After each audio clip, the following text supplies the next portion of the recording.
Frères et sœurs bien-aimés en Jésus, la grâce, la paix et la miséricorde nous sont données de la part de Dieu le Père et de Jésus-Christ son Fils, notre Sauveur. Amen. Pour notre méditation de ce jour, nous allons lire dans l'Évangile selon Matthieu au chapitre 16, du 1er au 4e verset. Mais avant la lecture, nous chantons à la gloire de notre Dieu le 304. Jésus quitta le trône de son Père.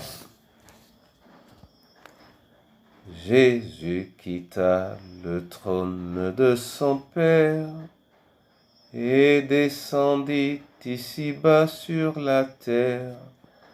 Il accepta la crèche pour berceau, lui roi des rois, le Fils du Dieu très haut. Oh oui, c'est vrai, je sais que c'est vrai. Il est écrit, cela suffit, que Jésus m'aime au bonheur suprême. La Bible me le dit.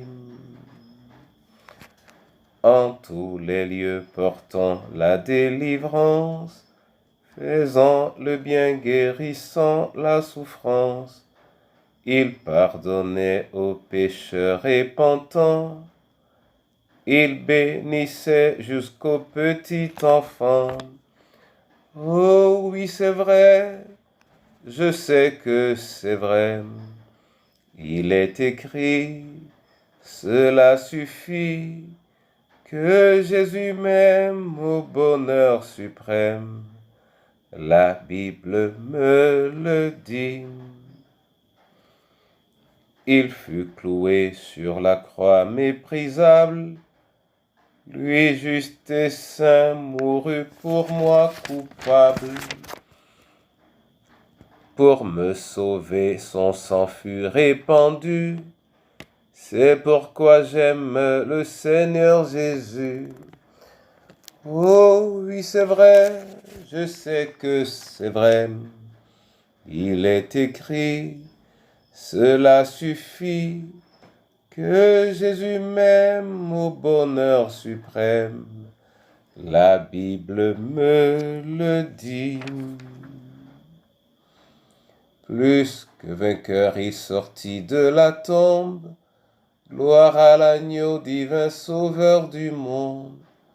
Il règne au ciel, intercède pour moi, et vient bientôt me chercher, je le crois. Oh oui, c'est vrai, je sais que c'est vrai. Il est écrit, cela suffit, que Jésus m'aime au bonheur suprême. La Bible me le dit. Alléluia. Matthieu 16, 1 à 4, là il est écrit, les pharisiens et les sadducéens abordèrent Jésus et pour l'éprouver, lui demandèrent de leur faire voir un signe venant du ciel. Jésus leur répondit, le soir, vous dites, il fera beau, car le ciel est rouge, et le matin, il y aura de l'orage aujourd'hui, car le ciel est d'un rouge sombre. Vous savez discerner l'aspect du ciel, et vous ne pouvez discerner les signes des temps. Une génération méchante et adultère demande un miracle. Il ne lui sera donné d'autre miracle que celui de Jonas. Puis il les quitta et s'en alla. Amen. Bien-aimés frères et sœurs en Jésus, Jésus est au contact des pharisiens et des sadducéens qu'il aborde dans l'intention de l'éprouver et il demande un signe. Jésus, en guise de réponse, devrais-je dire, leur explique ou leur dit ce qui se passe en eux et ce qu'ils ignorent par ailleurs. Ils savent reconnaître les signes annonçant la pluie ou le beau temps, mais ils ne savent pas discerner l'aspect du ciel. Donc, ils ne peuvent pas non plus entrevoir les signes des temps. Et, bien-aimés frères et sœurs en Jésus, refusant de leur offrir un miracle comme ils le souhaitent, il leur dit quelque chose qui nous intéresse tous au verset 4. Une génération méchante et adultère demande un miracle. Il ne lui sera donné d'autre miracle que celui de Jonas, puis il les quitta. Mon frère et ma sœur, nous avons besoin de voir les miracles de l'Éternel dans nos vies. Nous avons besoin de voir ces miracles dans nos familles. Nous en avons besoin dans nos lieux de service. Et de manière beaucoup plus intense, nous en avons besoin dans l'Église du Seigneur. Et nous aurions pu être, n'eût été cette connotation de moquerie, nous serions sensiblement dans la même posture, souhaitant de voir de la part de l'Éternel des miracles, et ces miracles peuvent nous aider, nous, à nous conforter dans notre foi et dans notre engagement. Mais le Seigneur Jésus ici, leur répondant, dira, une génération méchante et adultère. Il les qualifie et les qualifiant, il les disqualifie de leurs attentes. Génération méchante et adultère. Cette génération demande donc un miracle, mais il leur sera donné d'autres miracles que celui de Jonas. Mon frère et ma sœur, il y a des conditions pour l'accomplissement des miracles, ou devrais-je dire d'un certain type de miracle. Les miracles nous ont été promis à la finale de Luc, à la fin du livre de Luc. Voici les signes qui accompagneront ceux qui auront cru. Ça veut dire que ces signes ont leur place. C'est pourquoi il faut également s'interroger si ces signes se font rares,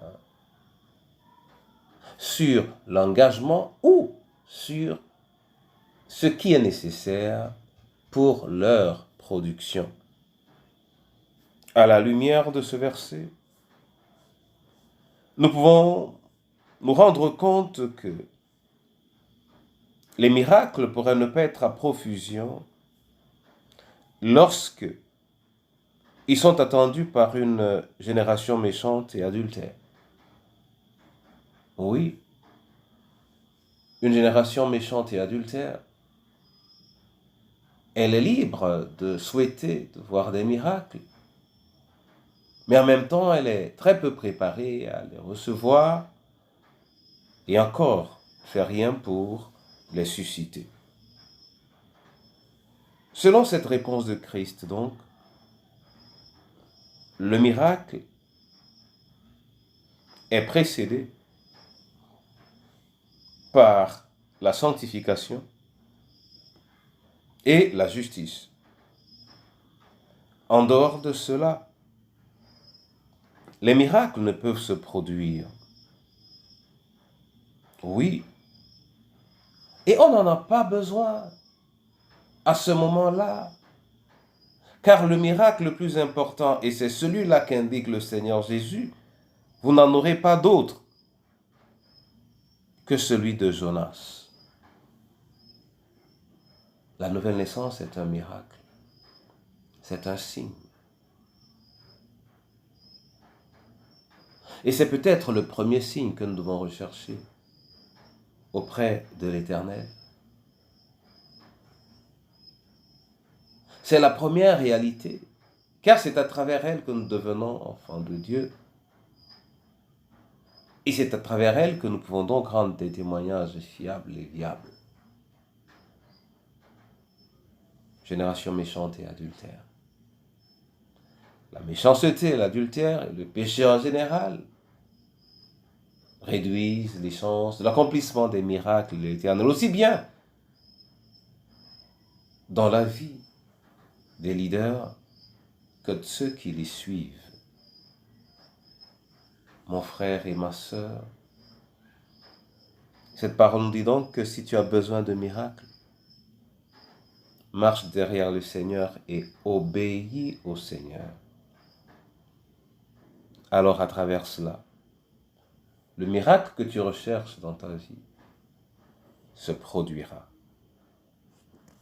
Que le Seigneur lui-même bénisse sa parole et qu'il en bénisse l'usage. Au nom de Jésus-Christ de Nazareth. Amen. Seigneur, nous avons besoin d'un miracle, nous avons besoin de miracles venant de toi. Parce que certaines des situations que nous rencontrons semblent dépasser notre entendement et en dehors de ton soutien. Les promesses de ton accompagnement, Seigneur, pourraient ne plus nous sembler efficaces. Je voudrais te prier particulièrement ce jour afin que tu nous aides à créer les conditions favorables pour la manifestation de tes miracles. Je vais te prier, Seigneur, pour ton Église, qui, de toute évidence, se refuse à lire certains passages, ou pire encore, à rêver pour les réalités, les vérités contenues dans ta sainte parole. Viens Seigneur,